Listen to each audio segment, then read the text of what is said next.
দেখেন যে আমাদের এই এলাকার যারা বড় রাজনৈতিক নেতা ছিলেন, মাওলানা আব্দুল হামিদ খান ভাসানী, শেখ মুজিবুর রহমান, ওনারা কিন্তু আপনার পাকিস্তান আন্দোলনে খুব বড় ক্রিটিক্যাল রোল প্লে করেছেন। কলকাতায় সোহরাওয়ার্দী সাহেব ছিলেন। তো যারা লম্বা সময় পাকিস্তান আন্দোলন করলেন, লাহোর রেজলিউশনের উপরে ভিত্তি করে 47-এ পাকিস্তান রাষ্ট্র হয়েছে, হবার পরে 2 বছরের মাথায় এমন কি ঘটলো যে ওই মানুষগুলো ওই দল থেকে বের হয়ে এসে নতুন দল করলেন, আওয়ামী মুসলিম লীগ করলেন 49-এর 23শে জুনে? এটা একটা প্রশ্ন। দ্বিতীয়ত হচ্ছে, দেখেন যে বেঙ্গল নিউক্লিয়াস হয়েছে সিরাজুল আলম খানের নেতৃত্বে 62-তে ঢাকা বিশ্ববিদ্যালয়ে, যারা তরুণদেরকে নতুন রাষ্ট্র তৈরি করা, বাংলাদেশকে নিয়ে নতুন যে ভাবনা সেটা তারা তৈরি করেছিলেন। 71-এ মুক্তির লড়াই হয়ে গেল এবং যারা এই তরুণ মুক্তিযোদ্ধারা ছিলেন, 72-এ এসেই সেই ছাত্রলীগ ভেঙে জাসদের জন্ম হয়ে গেল। ওয়াই? কেন?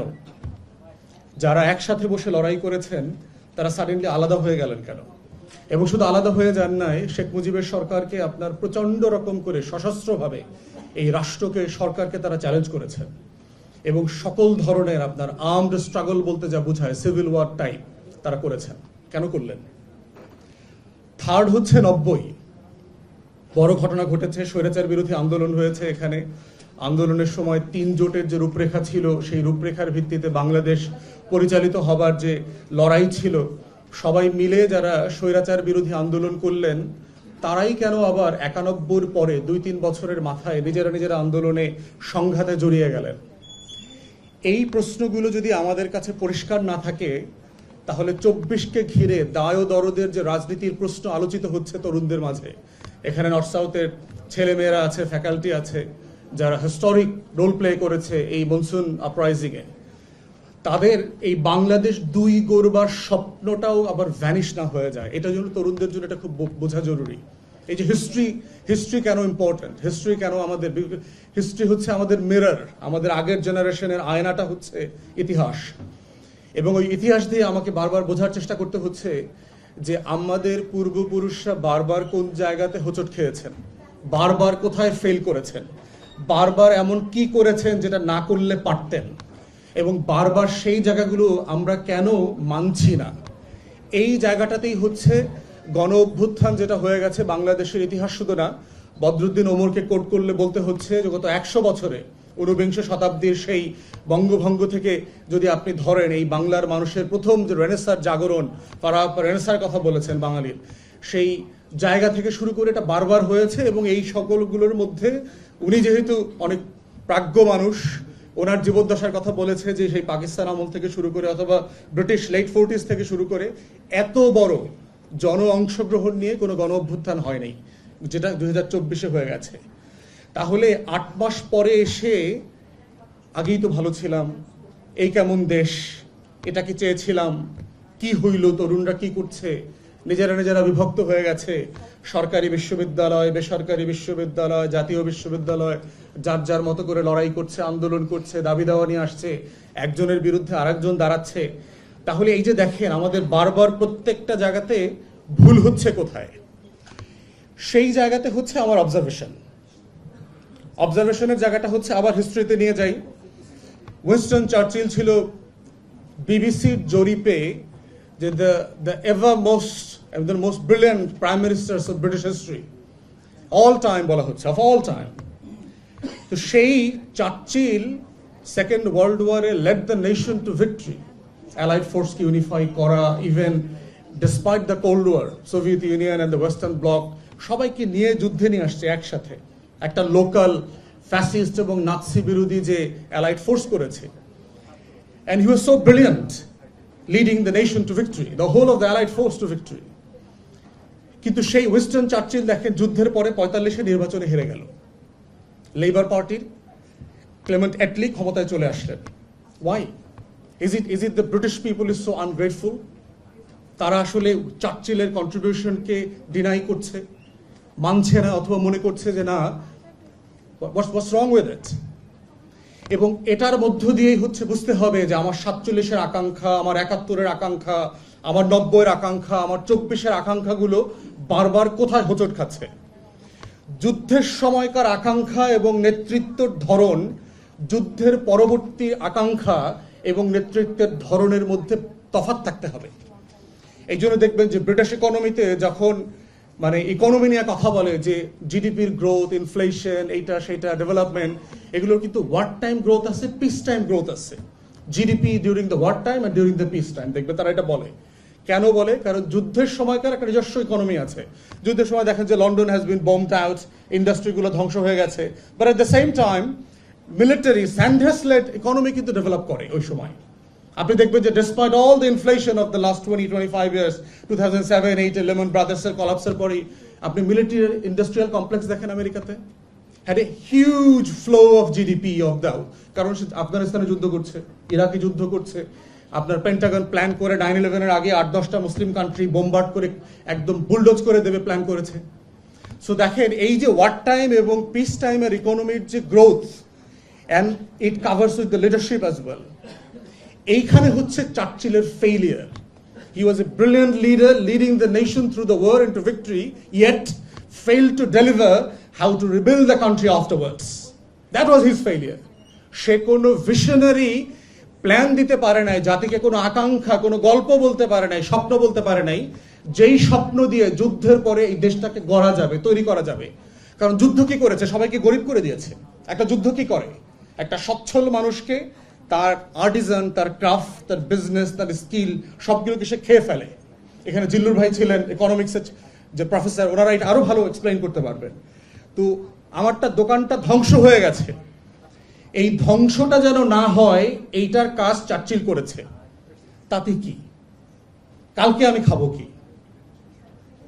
তাহলে দেখেন 24-এর গণ অভ্যুত্থান দেখবেন যে তরুণদের এবং যুবকদের এবং মুরব্বীদের জেনারেশনের গ্যাপের চিন্তা, ভাষা, শব্দ, আকাঙ্ক্ষা কিভাবে বদলে দিয়েছে।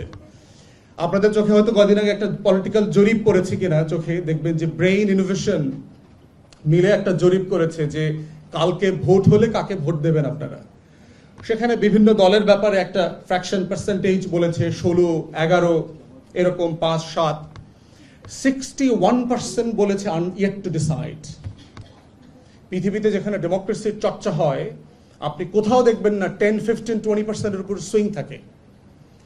তাহলে চিন্তা করে দেখেন 24-এর গণ অভ্যুত্থান আমার আকাঙ্ক্ষাকে কিভাবে রিফ্লেক্ট করছে, যে এখানকার সার্টেনলি জরিপকে বলছে না দিস ইজ সলিড এক্সক্লুসিভ, তার কোনো ডেটা ম্যানিপুলেশন নাই, অথবা ভুল নাই, অথবা এরর পার্সেন্টেজ নাই, সব আছে। ডিসপাইট অল দিস বলছি যে 61% সুইং যারা এখনো yet to decide, এরা কারা?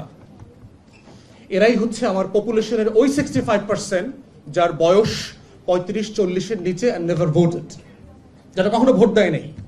তারা আই হেট পলিটিক্স জেনারেশনের ছিল, yet became political through the uprising। তার আকাঙ্ক্ষা এবং আমার 71-এর আকাঙ্ক্ষা, ব্যবসা, চেতনা, এটা একরকম না। এর মানে এটা না সে 71-কে অস্বীকার করছে, এর মানে এটা না সে 40-এর দশকে পাকিস্তান আন্দোলন, 47-এর রাষ্ট্র গঠন প্রক্রিয়াকে অস্বীকার করছে, এর মানে এটা না গত শতাব্দীতে আমার যে পূর্বপুরুষের যে আন্দোলন, লড়াই ছিল, ঢাকা বিশ্ববিদ্যালয় প্রতিষ্ঠা, নবাব সলিমুল্লাহর অবদানকে অস্বীকার করছে। এটার মানে হচ্ছে এইটা যে সে একটা নতুন আকাঙ্ক্ষার জায়গা থেকে বাংলাদেশকে দেখতে চাচ্ছে, যে আকাঙ্ক্ষাটার ভাষা সে পলিটিক্যাল লিডারশিপের কাছ থেকে শুনতে পাচ্ছে না স্যাডলি। এবং এটাই হচ্ছে জেনারেশনাল গ্যাপ তৈরি করছে ভাষায়, আকাঙ্ক্ষায়, লিডারশিপের স্বপ্নে। তো সেই জায়গাতে আমরা দেখতে পাচ্ছি যে তরুণদের যে বাংলাদেশ দুই গড়বার আকাঙ্ক্ষা, দায় ও দরদের রাজনীতির কথা বলছে। এই জন্য দেখেন what a difference of languages. আপনি দেখেন আমাদের ছেলেমেয়েরা, এই তরুণের রেভলিউশনারিজরা দেয়ালে দেয়ালে লিখেছে। আমি যেহেতু পলিটিক্যাল কারণে সারা বাংলাদেশে যাই, সারা দেশ সফর করি, আমি I read the wall writings very closely.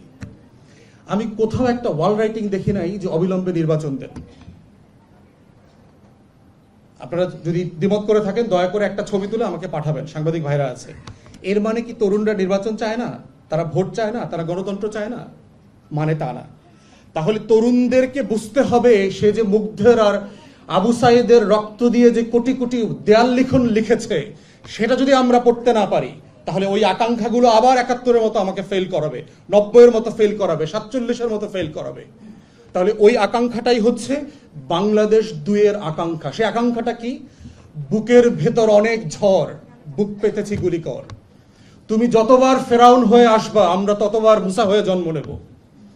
তুমি বাংলাদেশে ফ্যাসিবাদী শাসন ব্যবস্থার বিলোপ চাই, নতুন বাংলাদেশ চাই, বাংলাদেশ 2 চাই। আমি গারদের বাংলাদেশ চাই না। আমি আমার মস্তিষ্ক হেলমেট দিয়ে বন্ধ রাখতে চাই না। পুলিশকে বুঝাইছে, পুলিশ গুলি করছে না, হেলমেট পরে পরে আমাদের উপরে গুলি করছে না, হেলমেট বাহিনী একটা ছিল সরকারের। তো সে কি বলছে যে আমার মগজকে আমি হেলমেটে বন্দুক দেই নাই, এটা ছাত্রছাত্রীরা লিখেছে। ওয়াই? তাহলে আমাদের কথা হচ্ছে যে আমরা যারা রাজনীতি করছি, রাজনৈতিক দল, আমাদের আকাঙ্ক্ষার একটা জায়গা যেমন আছে, রাজনৈতিক কর্মী হিসাবে আমাদের সবচেয়ে বড় দায় হচ্ছে এই ফিউচার জেনারেশনের ভাষা বোঝা, তার ব্যাকরণ বোঝা, তার স্বপ্নটাকে বোঝা, তার আকাঙ্ক্ষাটাকে বোঝা। একটা গল্প বলে শেষ করে দেই, সে আকাঙ্ক্ষাটার জায়গা দেখেন। চায়নাতে একটা প্রবাদের মতো একটা গল্প আছে আর কি। একটা ভ্যালি ছিল, যে ভ্যালির চারপাশে হচ্ছে পাহাড়, এবং সেখানে সূর্যের আলো আসতো না। সূর্যের আলো না আসার কারণে যেটা হয়েছে, সেখানে কোনো ফসল জন্মাতো না, সেখানে পানি ছিল না, পানি হতো না, সেখানে সবুজ ছিল না।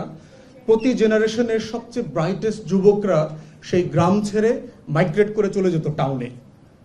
And the old man of the tribe came about a great idea যে how to keep them here in the village, in the valley, কিভাবে তাদেরকে রাখবো। তিনি সবাইকে ডাকলেন, তাকে বললেন যে আমরা সবাই মিলে পাহাড়টা ডিগ আউট করার চেষ্টা করি না কেন। And everybody has eyebrows, ভ্রু কুঁচকায় ফেললেন যে একটা পাথরের পাহাড়, আমরা এটা মিলে বিশাল এই পাহাড় চারপাশে আমরা কিভাবে ডিগ আউট করবো।